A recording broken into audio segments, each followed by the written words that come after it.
Welcome aboard OASIS. We have prepared this safety and orientation briefing to help ensure that you have an overview of some of the safety equipment on OASIS, primarily fire, abandoned ship, and communication, where these items are located, basic emergency operations like how to stop and steer the boat, and for general orientation, the layout of the boat and your stateroom. For your safety and potentially the safety of other people on board the boat, we ask that you please take a few moments to view this video in its entirety before joining the boat, as we may not have time to give a safety briefing before getting underway. We will start at the aft end of the boat deck, looking forward at our two tenders, the aft end of the pilot house, and the mast. We have two tenders, an 11-foot inflatable with a 10 horsepower outboard and a 17-foot aluminum tender with an inboard diesel engine. Both boats have multiple flotation chambers, making them unsinkable, even if completely flooded. These boats are secured with metal hardware to the boat deck, and although they may be useful in the event of an emergency, they are not primarily intended for use when abandoning ship or as lifeboats. Sighting up the mast, we have a variety of systems used for collision avoidance and communication.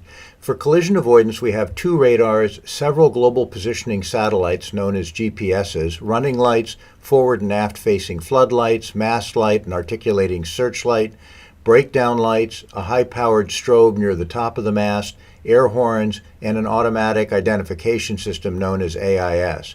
For direct communication, we have multiple VHF, cellular, and longer-range satellite antennas. Up on the flybridge level, there are two emergency position indicating radio beacons known as EPIRBs. The first is located just next to the mast on the back or aft side of the flybridge seating. Both EPIRBs are Category 1, have an automatic hydrostatic release if the unit is submerged more than 4 feet underwater. They send out a precise GPS latitude and longitude position. They are dual frequency 406 and 121.5 megahertz and have flashing strobes. Each have operating instructions printed on the units, are set to deploy automatically, but they can also be manually activated from the boat.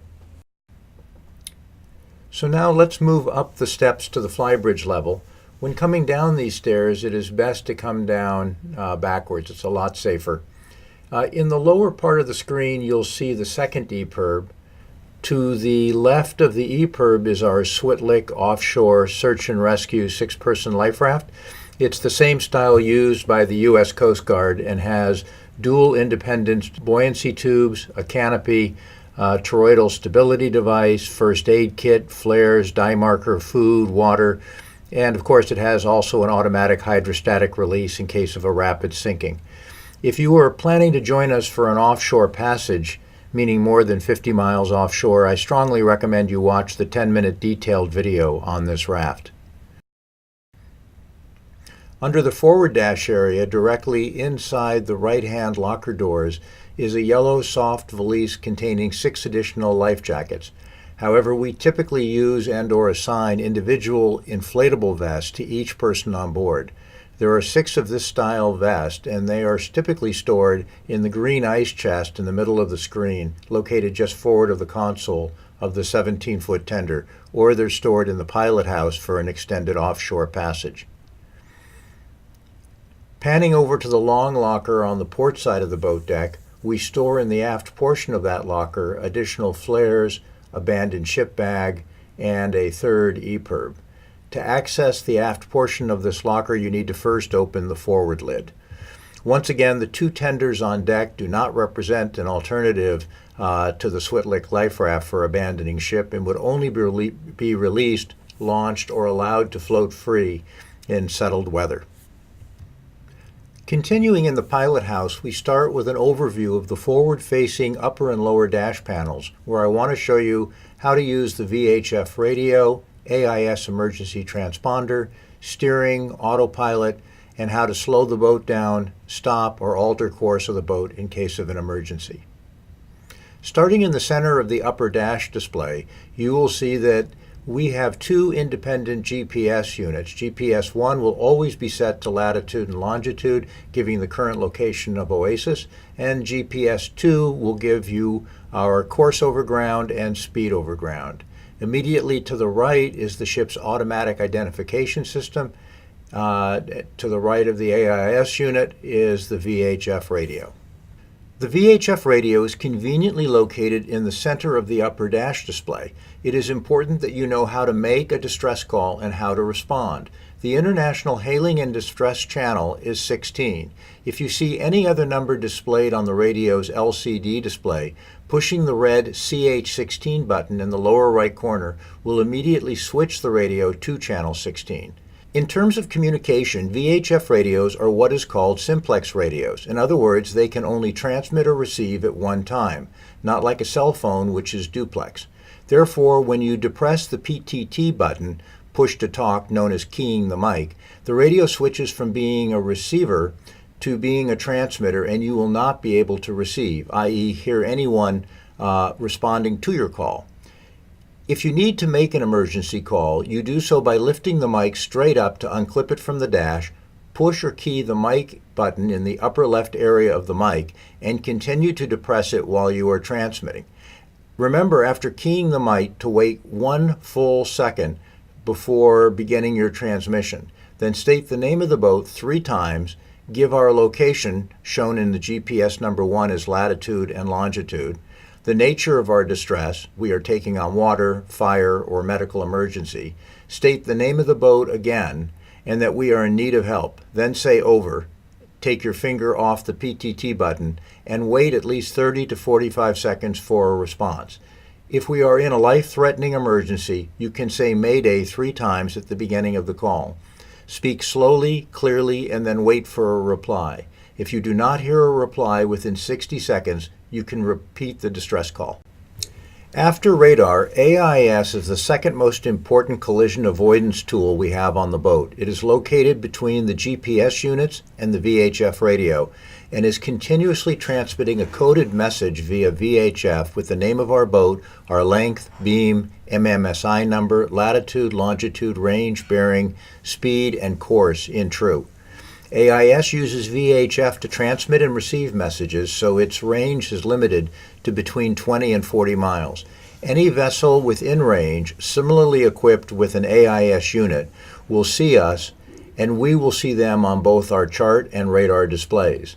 In case of an emergency, the AIS unit has the ability to send out the equivalent of a Mayday call. To initiate this distress call, all you have to do is lift up the far right red switch cover labeled SOS, then flip the toggle switch to its up position and leave it there. Our AIS unit will then send out 6 to 10 distress calls per minute. Keep in mind that not all ships are equipped with AIS. This does not take the place of reaching out on channel 16 on the VHF radio. The items I want you to be familiar with on the lower dash will be the shift throttle lever and the small pilot wheel. When underway, the default position for the shift throttle lever will be pushed forward towards the face of the dash as you see here. This is the RPM gauge, which shows the speed of the engine. It will generally be set around 1550 RPM. The green numbers show the true compass course we are heading, and this is the rudder angle indicator, currently showing 0 degrees of rudder. The wheel is centered and we are not initiating any turns. To steer the boat, you use the smaller wheel called the pilot wheel. If you want to make a turn to the right or starboard, you swing the wheel clockwise, about 90 degrees, trying not to produce a rudder angle of more than 10 degrees. So that would be rotating the wheel from the 12 o'clock position to about the 3 or 4 o'clock position. When you are then pointed in a direction that you feel is safe and you want to stop the turn, you would return the wheel to the 12 o'clock position. To help you visualize when the wheel is centered, the stitched leather seam will be back at the 12 o'clock position. The wheel will fall into a detent and the rudder angle indicator will confirm that the rudder is centered by showing a 0 rudder angle. Turn the boat to port or left, rotate the wheel in the counterclockwise direction to about the 8 or 9 o'clock position so as not to oversteer the boat. And then when you are once again comfortable with the direction you are heading, you return the wheel back to the 12 o'clock position. You will both feel the subtle click as it falls back into the detent, and at this point the autopilot will automatically take over steering the boat and will continue in whatever direction it was pointed when the wheel fell back into the detent. To slow the boat down, you pull the throttle lever aft towards you. The RPM will start to fall off and the boat will begin to slow down. At about the 1 o'clock position, you will feel the lever fall into a pronounced detent, confirming that you are now at idle speed or slow ahead. Pulling the shift throttle lever back towards you 1 more inch, placing the lever in the 12 o'clock position, will put the boat into neutral. The RPM will not change and you will no longer be in gear.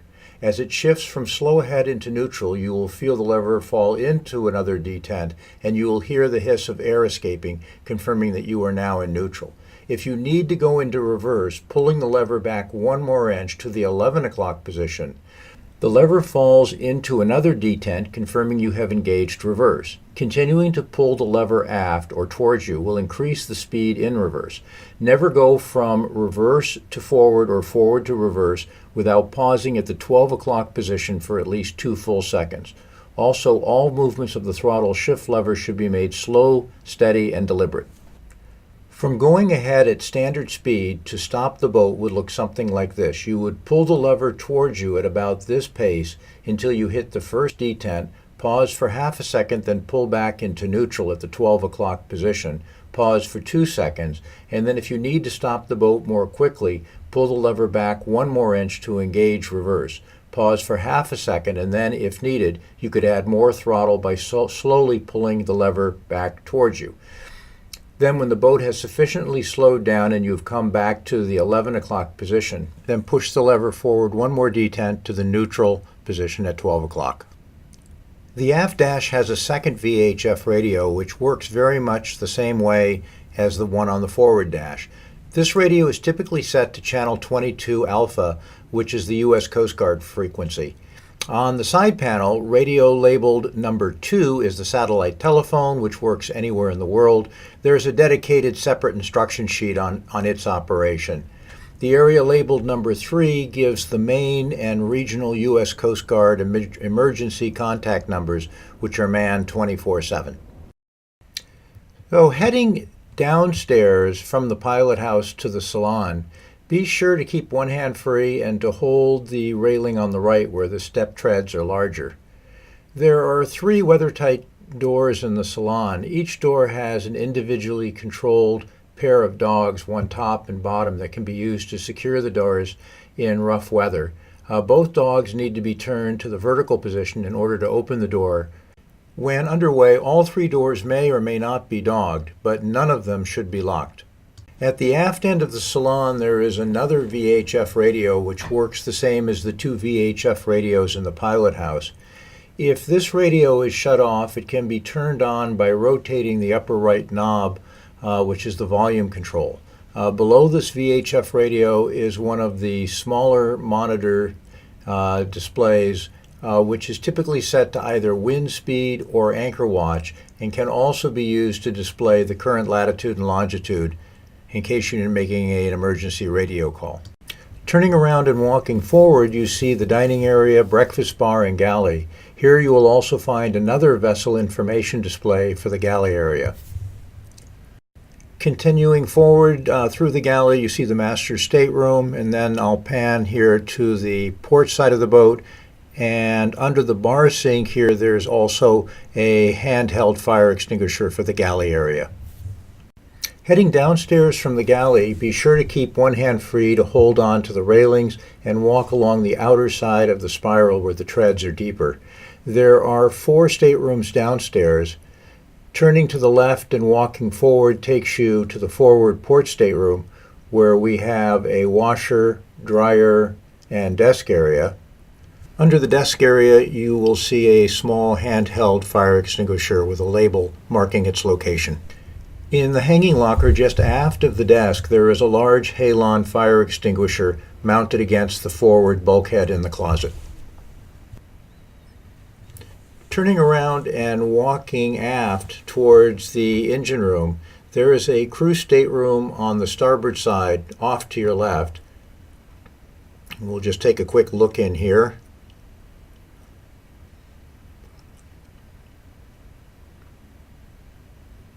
And then continuing down this hallway, we'll pass 2 more guest staterooms, the sonar bay, the Naiad bay, which is in between this vestibule door and the engine room door.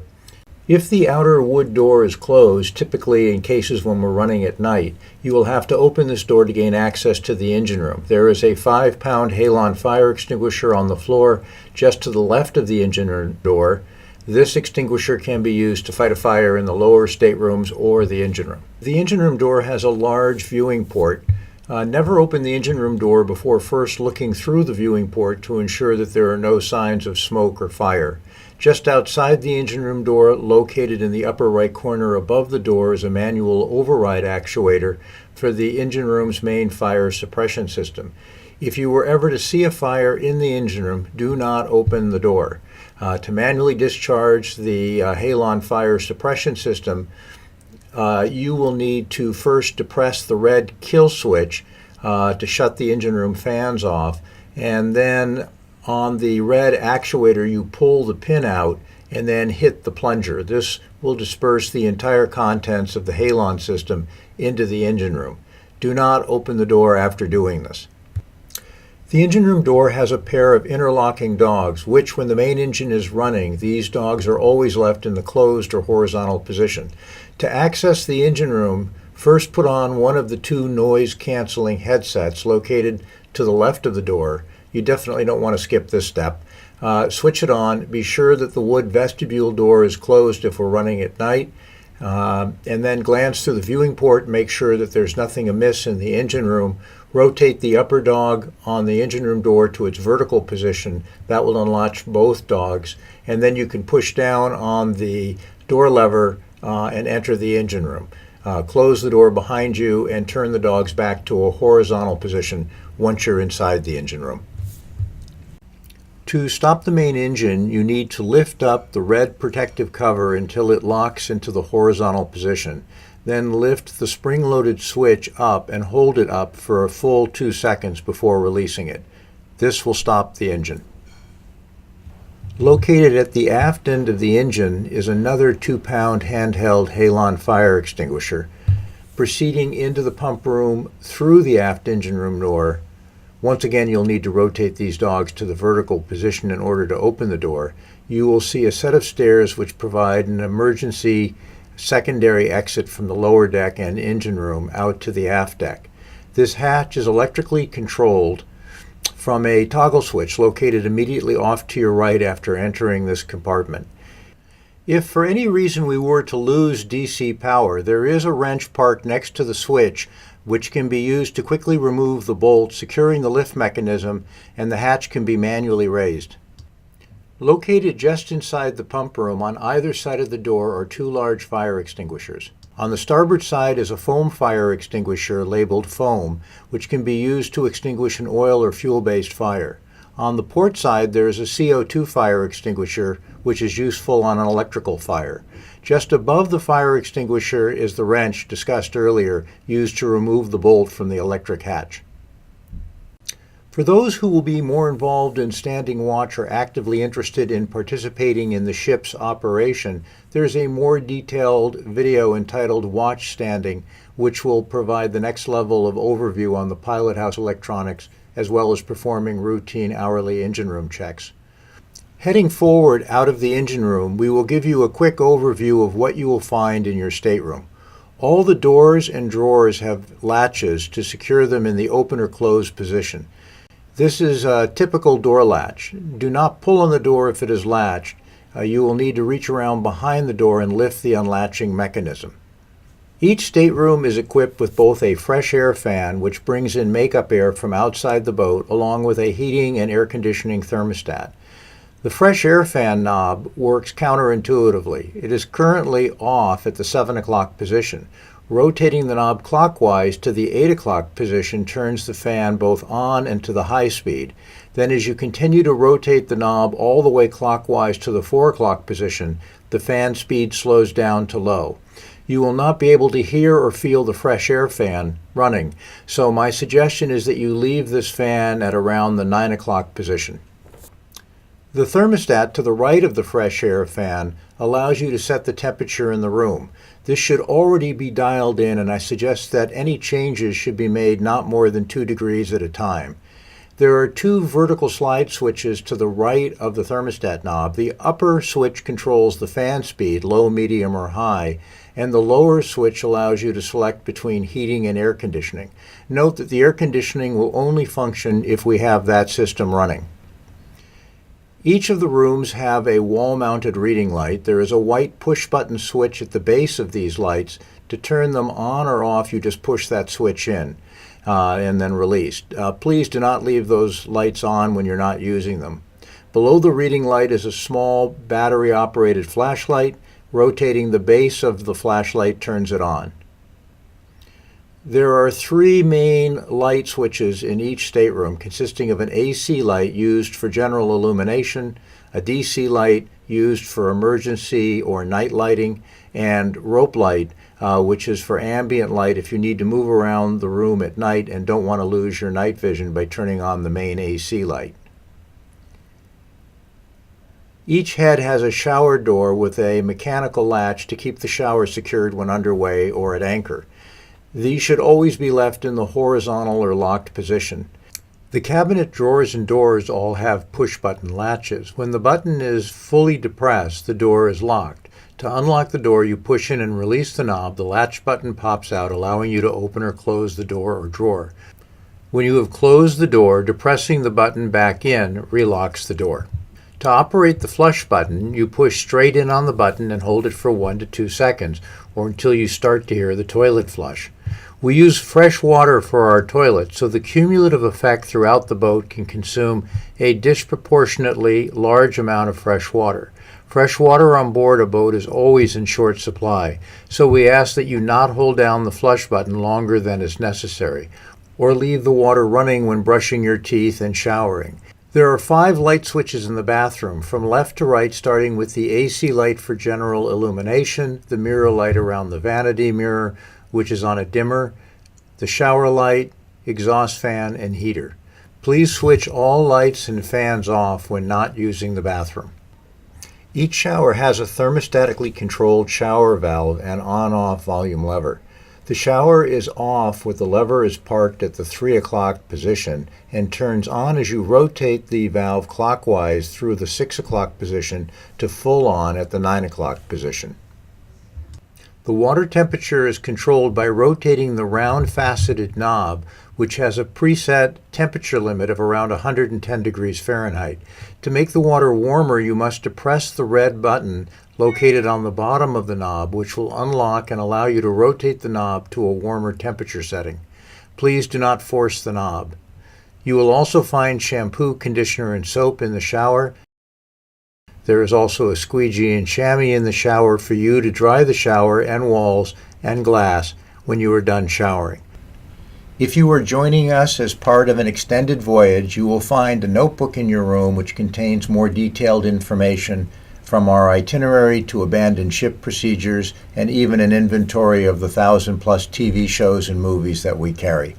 So please make sure that your room is left secure and tidy, that the door is left open unless you are in the room. Report any strange sounds, noises, or smells, and to let us know for sure if you're not feeling well.